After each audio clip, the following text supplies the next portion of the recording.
Achieving mastery over the world involves allowing things to progress along their natural path. You cannot dominate the world by forcing changes that disrupt nature.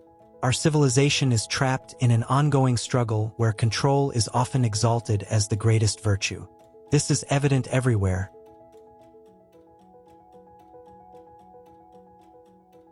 Consider workplaces, where employees are subjected to meticulous monitoring, especially given the available technology. Governments also strive to monitor their citizens, employing measures like camera surveillance or the social credit system. It's ironic that this latter method, conceived in China, conflicts with the philosophy that originated there, Taoism. Unlike a society obsessively focused on control, Taoism revolves around the principles of detachment and going with the flow. Upon first inspection, letting go or detachment might seem like signs of weakness. However, Taoists argue that understanding the natural workings of the universe enables wise, efficient living, aligning with the flow rather than opposing it. Letting go thus emerges as a form of refined strength rather than brute force. The Tao Te Ching is a seminal Taoist text written by the mysterious Lao Tzu. This scripture provides many interpretations, one of which serves as guidance for rulers. Particularly, Lao Tzu emphasizes governing through non-interference, comparing it to frying a small fish. Too much handling spoils it. He advises that when a leader imposes tightened control, negative consequences ensue. Oppressive governance breeds distrust, while excessive intrusion incites rebellion among people. Alternatively, a subtle ruler, acting with integrity, enables their people to flourish, allowing them to grow naturally.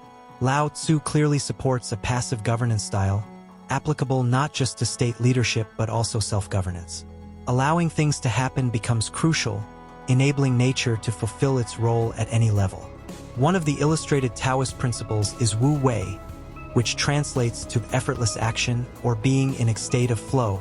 It also encompasses non-action or discerning when to act and when to refrain.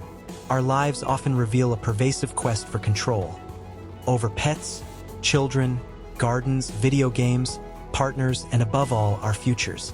While control can lead to positive directions, too much control can lead to stagnation. Many aspects of life unfold when we refrain from exerting excessive control. Consider planting a tree as an analogy.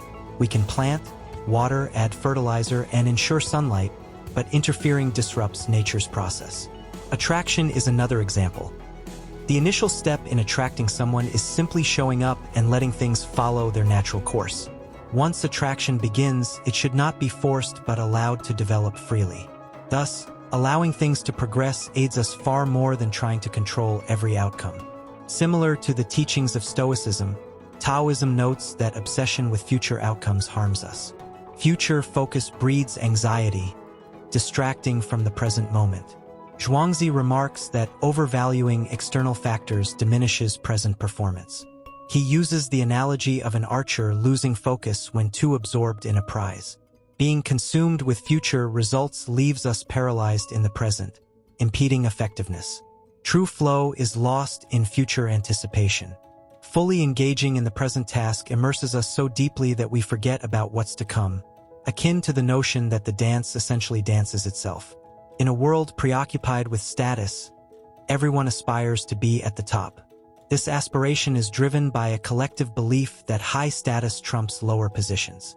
Yet the tallest trees capture the most wind, and with prominence comes immense pressure. Besides intense competition, it's taxing and stressful. Conversely, extreme self-deprivation resembles asceticism, breeding a different sort of attachment to lack.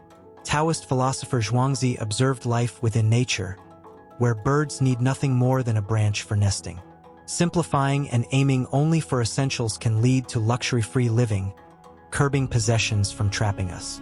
Epicurus noted that life's basics are easy to procure and moderate living leads to happiness, following a simple and fitting path. Lao Tzu also stated, "Whoever uses moderation is already along the path of the Tao.